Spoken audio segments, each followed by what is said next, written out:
Sungai Latabu banyunya dalam, Pacalabui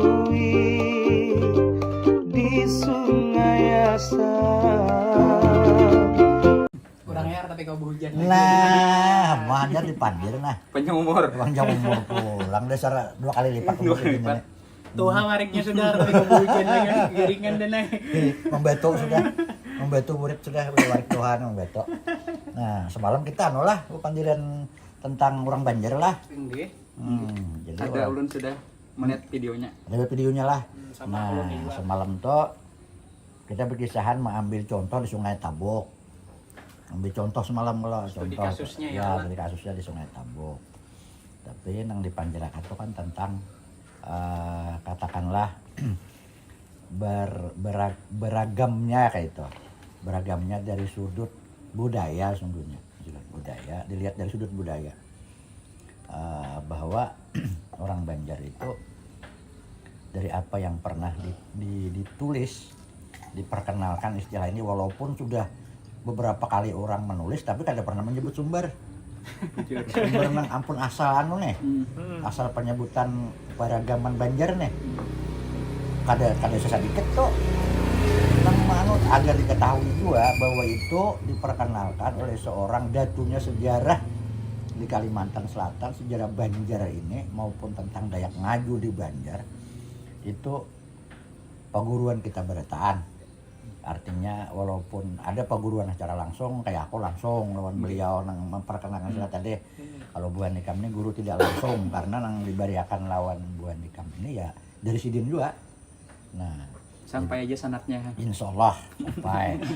Nah, Kan dari guru ke guru ke guru insya ya. Allah. Nah, jadi kita padahkan dulu anunya sanatnya nih. Nggih. Ya, jadi itu tuh sama perkenalkan awal itu adalah Bapak almarhum Dr. Randos M. Idwar Saleh.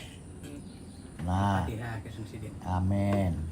Ya, jadi kita sama mendoakan Sidin dan kita bila memandir itu mau kada mau ibaratnya sumber itu harusnya memang disebut. Nah, di beliau ini terakhir adalah dosen di jurusan sejarah, masih jurusan namanya. Jurusan sejarah Fakultas Keguruan Ilmu Pendidikan Universitas Lambung Mangkurat. Nah, itulah tadi Bapak almarhum Dr. Randos Idwar Saleh. Beliau inilah sebujurnya datunya untuk sejarah di Kalsel ini.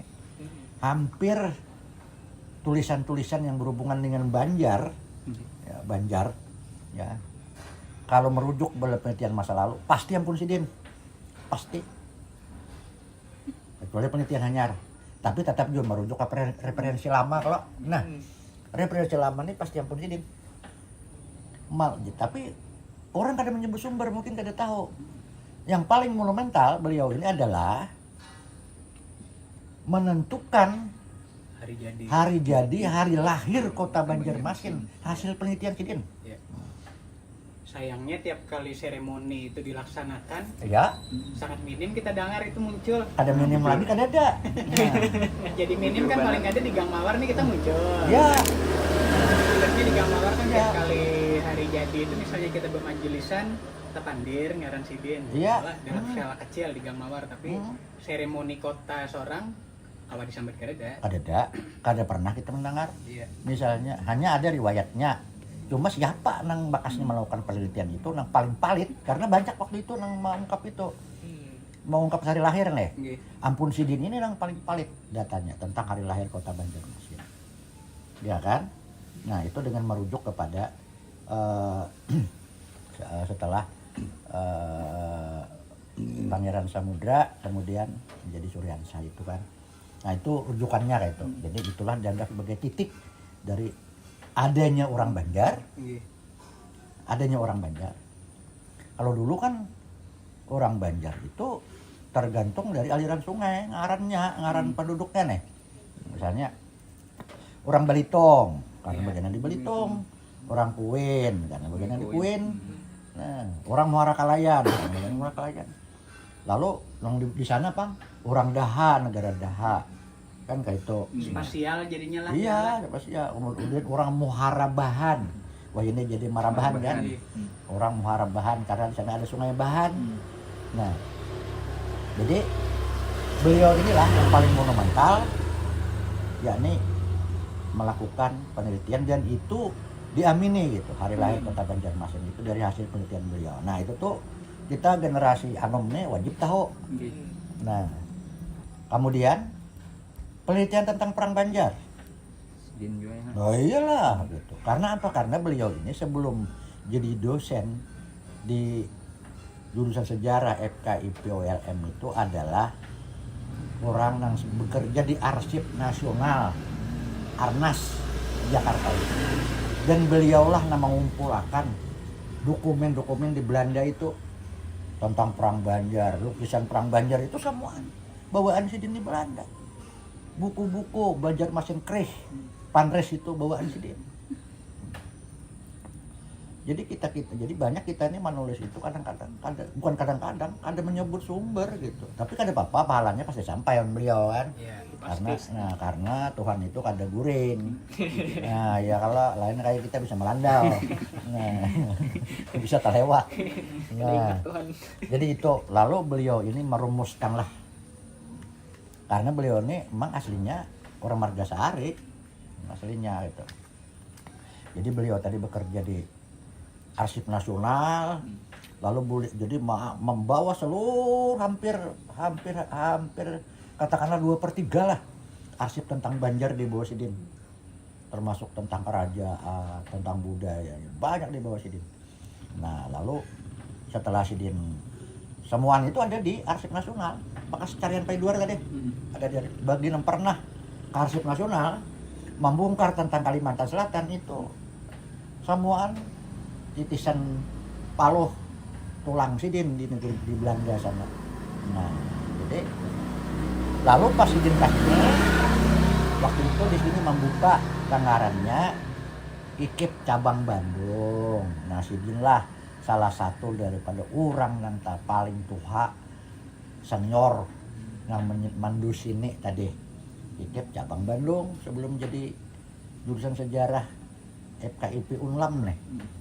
Lalu Sidin jadi dosen di sini, ada 2 orang waktu itu nang tua di sejarah nih kan, yakni almarhum Payduar Saleh dan almarhum Hadiat Shah Talib. Nah ini, dan itu ada kaleng-kaleng juga Hadiat Shah Talib nih. Anak murid langsung dari Profesor Muhammad Yamin. Iya. Wah, yuk. Peta lama Indonesia. Kalau kita membaca sejarah Indonesia lama, ini kada kawa kata tadi dari Muhammad Yamin. Iya. Memperkenalkan Gajah Mada siapa? Gajah Mada. Nah, kalau cerita tentang Sriwijaya, tentang Majapahit, Muhammad Yamin lah itu. Nah, untuk Indonesia di zaman purbanya. Nah, itu jadi datanglah Payduar ke sini, lalu tadi Sidin juga sampatlah mangkopi arsip-arsip. Nah, ada di Arsip Nasional tadi, terutama berhubungan dengan Perang Banjar dan Kerajaan Banjar. Tapi Sidin ini juga sangat menguasai kebudayaan. Nah, tulisan Sidin monumental banyak. Sejarah Banjarmasin ada, Banjarmasin dengan kebudayaan sungainya ada, ya kan? Nah, kemudian gerakan sosial tentang Aling ada. Nah, lalu elit gerakan pergerakan nasional di Kalimantan Selatan ada. Sejarah pendidikan Kalimantan Selatan Ada, itu nang Tahanyar gitu kan. Ini nang lawas itu nang monumental lah, ibaratnya orang kadang menyebut sumber lagi. Padahal Sidin seorang. Ya tadi jadi kita nih agar kita nang anum-anum nih mengetahui lah siapa Payduar itu. Nah, jadi memang idealnya tuh kita jakannya tuh lah kayak di adalah semacam kayak ruang Idwar Saleh kayak itu kan, jakannya kawal di lembaga pendidikan tuh kan jakannya kayak itu, atau nama jalan kah ya kalau apresiasi ya kalau ya mbah supaya mengenang, karena beliau itulah nang penelitian Sidin itu hasil pembahasan Sidin karena diseminarkan itu seminar hari-hari Kota Banjarmasin diseminarkan. Nah lalu tadi beliau itu salah satunya nang banyak dicuplik oleh orang-orang mungkin karena kada tahu, malah ada yang sampai disertasi ada menyebut sumber Sidin itu malah parah banget disertasi menyambat ada orang Banjar Muara, Banjar Batang Banyu, Banjar Pauluan itu Sidin. Jadi orang tahunya yang terakhir tadi seolah-olah itu ampun yang tadi, padahal itu karena sumbernya ada disebut. Ada di dalam not gitu, nah memang ada di kepustakaan, coba di notnya tuh ada. Nah, entah kealpaan kah atau kesengajaan kita tertahu lah ya mudah-mudahan kealpaan ya, sebagai manusia biasa ya, Semoga. Allah, mudah-mudahan semoga kealpaan lah. Artinya itu prasangka baik kita. sangka baik kita kealpaan aja kira-kira. Tapi dengan kesempatan ini Iya. orang jadi tahu itu. Kita.